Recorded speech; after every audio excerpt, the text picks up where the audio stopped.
Hey everyone, Fallout here, and today, first and foremost, I want to let you know that my PC, which I make content on and stream on, is still broken. So all of this footage was recorded on my backup laptop, which I mainly use for movies. If the footage is a little choppy, I apologize. Anyway, as many of you know, I haven't really done a very deep shotgun dive since year 1 of D2. The last major one I did talked about the shotgun Holy Trinity and what we look for in shotguns that are extremely effective in earning deep one-hit kills, which, for the record, was impact, pellet spread, and range in that order. More on that video in the top right corner if you haven't seen it yet. Anyway, now that we're well into year 2, I wanted to see if that was still the case, and oh man, have I been having a fun time. And by fun, I mean exhausting. Let's cut to the chase. One gun I've wanted to check out for a while was the Botheration, which, if you are unfamiliar, is a blue shotgun which has been around since year 1. Although, funny story, the year 1 version is an energy weapon, and the year 2 version is a kinetic weapon. So if you wanted to, you could technically run around with both at the same time. But yeah, I've had a couple friends, including PvP ballers like OSK, telling me how much they enjoy the Botheration. It's very reliable, and I need to check it out. So I did. And I'm here to tell you that I hate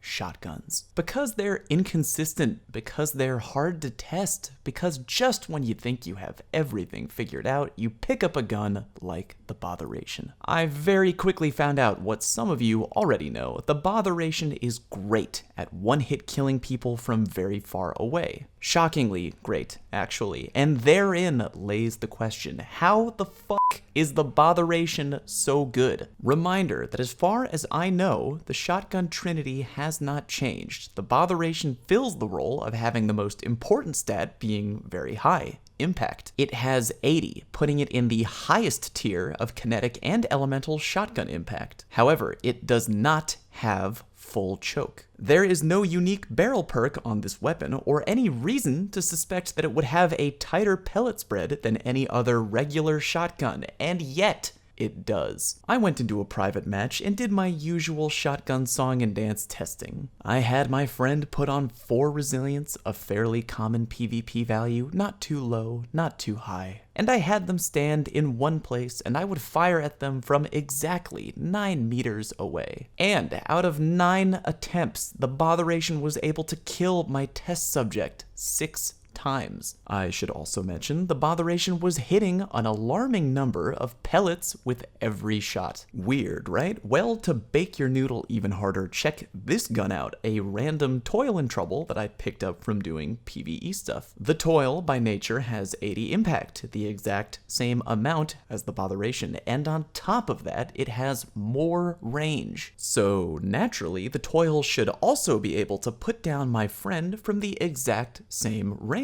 right? Wrong. I fired this specific Toil at my friend from the exact same range 17 times. I did not get one single one-hit kill. Not a one. And before you ask, no, the Toil and Trouble I used did not have full auto, so there's no way the pellet spread was affected by that. Nor was it equipped with smoothbore, so no chance of having it affect the pellet spread there. Maybe it's the fact that the Botheration is an aggressive frame shotgun. Maybe that somehow affects your pellet spread. Nope, not that either, because the Toil and Trouble is also an aggressive frame shotgun. On paper, there is no clear reason why the Botheration would consistently perform better than the Toil, and yet here we are. Both shotguns were roughly doing the same amount of damage per pellet landed, but again, on average, the Botheration was landing way more pellets every single time. So maybe, I thought to myself, maybe it's the barrel. I mean, that's gotta be it, right? The Botheration I was using had hammer-forged rifling. Maybe that barrel secretly does something magic to your pellet spread. Maybe hammer-forged rifling has a hidden full choke thing kinda going on. Nope, because guess what? The year 1 trial shotgun, a sudden death, also has 80 impact, also has hammer-forged rifling, and in testing the one-hit kill range from the exact same range, 9 meters on the dot, guess how many one-hit kills it got?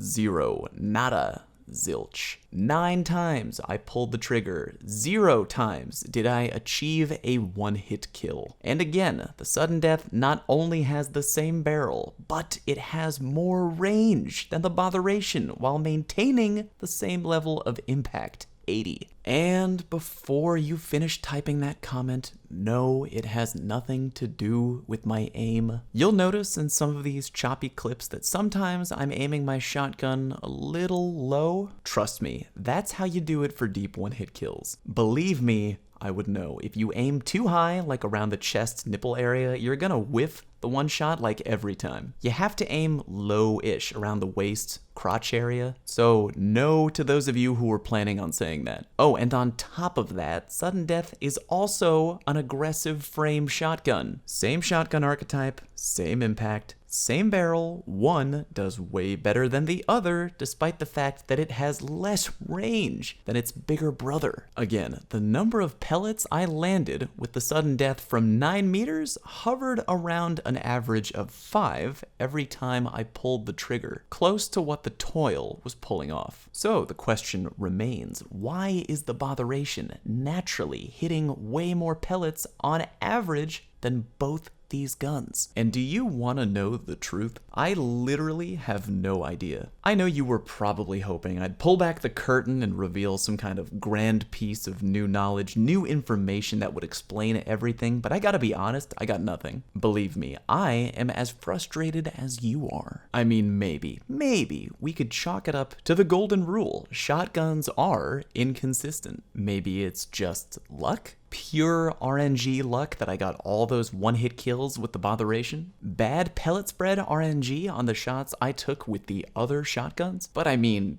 come on, 17 times, no one-hit kill? And for the record, the holy trinity of shotguns, as far as I know, has not changed. Impact still matters the most, and pellet spread still comes in at number 2, importance-wise. The Botheration manages to land more pellets per shot than similar shotguns of the exact same archetype with more range. I just can't really figure out why. My best answer that I can give you right now is that maybe some shotguns in D2 have intrinsically different pellet spreads. Maybe some shotguns are just programmed to have a tighter pellet spread than others. I'm not saying that's a fact, don't quote me on that. I'm telling you that's my best guess at the moment. Yeah, before you ask, did test it by shooting a wall to try and analyze the pellet spread. But remember the golden rule, shotguns are inconsistent. And looking at a pellet spread on a wall alone can't help you figure things out because the pellet spread is going to be different every time due to RNG. And on top of that, shooting a wall is way different than shooting a Guardian. So yeah, I have no idea. Truly, I don't. I don't know why it can, more frequently than not, land more pellets than similar shotguns at the same range. But it can, seemingly. And that's something you need to know, which is why I'm here telling you. If I get more information, either through testing, through friends, through Bungie, I'll fill you in. But yeah, if you have one of these things, please know that it somehow breaks the mold and can absolutely flatten people due to a uniquely tight pellet spread without the use of full choke. The only downside to using the Botheration is that it kinda has bad handling. So if you're used to snappier shotguns, this one is gonna feel kind of like an old shopping cart with a bad wheel. You may wanna consider using a piece of armor with either kinetic weapon targeting or shotgun targeting. That'll give you that extra shotgun ADS speed. The old blue bastard won't feel as clunky. And that's about it. Side note, I am really getting dangerously close to 100,000 YouTube subs. And to me, that is really awesome. Thank you for all the support you have given me, and if you haven't already, please click the subscribe button. Helps me out a ton, and I'll pay you back, I promise, with good content. Mostly good content. Okay content. Also, you should follow me on Twitch because I stream there and we usually have a lot of fun. Anyway, that's it for now. Thank you very much for watching. Hope you learned something. See you next time.